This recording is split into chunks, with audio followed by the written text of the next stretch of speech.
তুই দুনিয়াতে তোর স্ত্রীর সন্তানদের হক নষ্ট করেছিস। আমাকে মাফ করে দাও, আর করব না, আর করব না। বাবা, আমার খুব আদরের মেয়ে, আজ তোমার কাছে তুলে দিলাম। কখনো আমার মেয়েটাকে কষ্ট দিও না।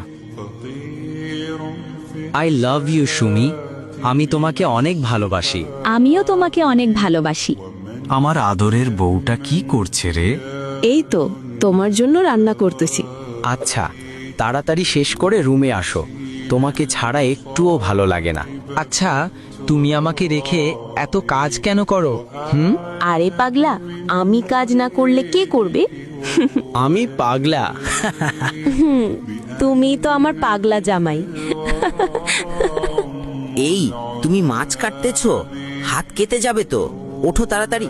এই শোনো না, আমার জন্য একটা 3 পিস আইনো তো। আরে কি বলো, শুধু একটা? পুরো দোকান নিয়ে আসবো। আচ্ছা ঠিক আছে, তাহলে আমি যাই। আচ্ছা, সাবধানে যেও। আরে, আমার বউটা কাজ করতে করতে মরেই যাবে। এই, তোমাকে না বলছি কাজ করা লাগবে না? আচ্ছা চলো তো রুমে, তোমাকে ছাড়া ভাল লাগে না। আচ্ছা, তুমি আমাকে কখনো কষ্ট দিবা না তো? কেন জানি ভয় হয়। আরে না, কি বলো তুমি? তুমি আমার সুখ, তুমি আমার দুঃখ, তুমি আমার জীবন, তুমি আমার মরণ। তোমাকে ছাড়া কিভাবে বাঁচবো বলো? আচ্ছা তো বসো, আমি ফ্রেশ হয়ে আসছি। আচ্ছা ঠিক আছে, যাও। আমি মনে হয় আমার জীবনের সঠিক মানুষ পেয়েছি। ও আমাকে কত ভালোবাসে। কি হলো, আজ এত রাত হয়ে গেছে, এখনো আসছে না কেন? কিছু হলো না তো আবার? এই দাঁড়াও, কোথায় ছিলে তুমি? আর তোমার হাতেটা কি? তুমি আজকেও মদ খেয়েছো? হ্যাঁ খেয়েছি, কি করবি তুই? যদি আমার নেশা করাতে কোনো বাধা দেস তুই, তাহলে তোরে তালাক দিব আমি। এমন কথা বলো না প্লিজ, আল্লাহর দোহাই লাগে। তুমি যদি আর নেশা করো, তাহলে আমি আমার বাবা মাকে ডেকে এনে বিচার করাবো। কি, তুই আমার বিচার করবি?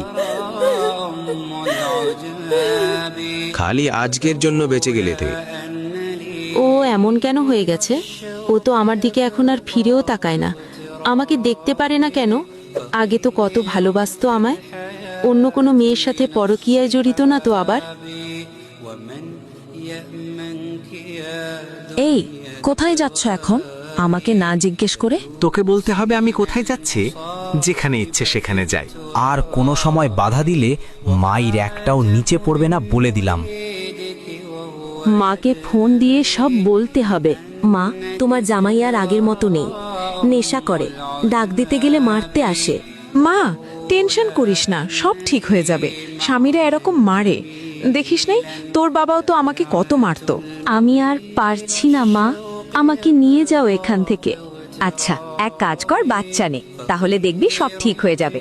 আর আল্লাহর কাছে বল, দেখবি তোর জামাই ঠিক হয়ে যাবে। স্ত্রীকে স্ত্রীর হক দেন, স্ত্রীকে স্ত্রীর প্রাপ্য দেন, স্ত্রীর উপরে জুলুম করবেন না। স্ত্রী জীবনের সঙ্গী, ভালোবাসার সঙ্গী, দয়া মায়ার সঙ্গী।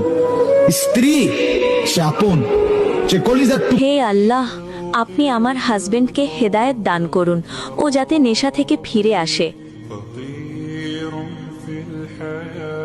এই কই তুমি? বাচ্চাদের আজকে আসতে দেরি হচ্ছে কেন? একটু ওদের স্যারের কাছে ফোন দাও। আমি পারবো না, আমি গোসল করছি, তুমি দাও। আচ্ছা ঠিক আছে, যাচ্ছে। এ কি, ওর ফোনে আই মিস ইউ জান, এটা কোন মেয়ে পাঠালো? মা, আমরা চলে এসেছি। এই, তোমার ফোনে কোন মেয়ে মেসেজ দিচ্ছে? হ্যাঁ, তোকে বলতে হবে নাকি কে মেসেজ দিছে কে দেয় নাই? বেশি কথা বলবি না তুই। এই শোনো না, বাচ্চাদের স্কুলের 2 মাসের বেতন আটকে আছে, স্যার বলছে কালকে দিতে। তো আমি কি করমু? আমাকে এগুলো শোনাচ্ছ কেন? লাথি দিমু, সর এখান থেকে।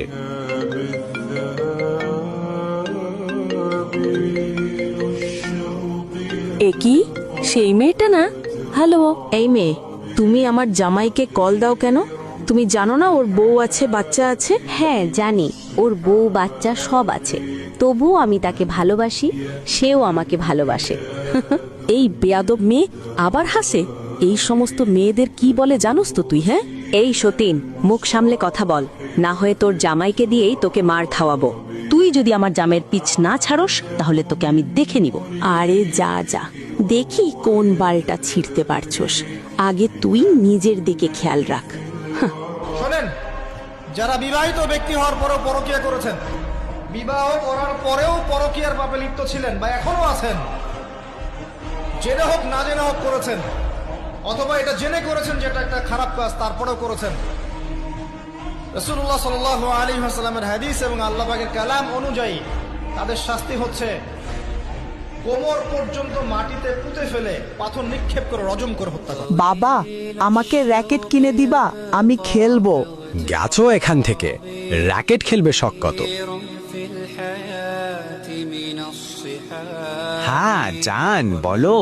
তুমি তাড়াতাড়ি আসো তো, আমি পার্কে বসে আছি তো। এত দেরি করছো কেন? তোমাকে কত মিস করছি আমি, জানো পাখি। হ্যাঁ জানি পাখি, তুমি আমাকে অনেক মিস করছো, তাই তো তাড়াতাড়ি আসছি তোমার জন্য।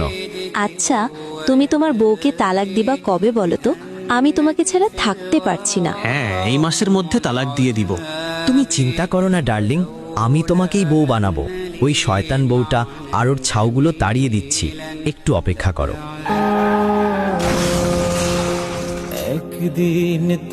একটি দুঃসংবাদ, আজ সন্ধ্যা 6 ঘটিকায় মোহাম্মদ আকাশ মিয়া গাড়ি অ্যাক্সিডেন্টে ইন্তেকাল করেন। ইন্না লিল্লাহি ওয়া। এই আকাশ মিয়া বউকে সম্মান করত না, বাচ্চাদের হক পূরণ করত না, পরকিয়া করত। আল্লাহ জানে কবরে কি হয়। তুই দুনিয়াতে তোর স্ত্রীর সন্তানদের হক নষ্ট করেছিস। আর করব না, আর করব না। আসসালামু আলাইকুম। যে ভিডিওটি দেখছেন সেটা হলো শান্তা আপুর জীবনের গল্প। উনি আমাদের যশোর থেকে বলেছেন, তাই আমরা ভিডিওটি বানিয়েছি। তো আপনার জীবনে যদি এর থেকেও বেশি মর্মতান্ত্রিক ঘটনা ঘটে থাকে তাহলে আমাদের কমেন্টে অথবা ইনবক্সে জানাবেন। আর আমাদের ভিডিওগুলো দেখে যদি ভালো লাগে তাহলে একটি ফলো করে রাখুন।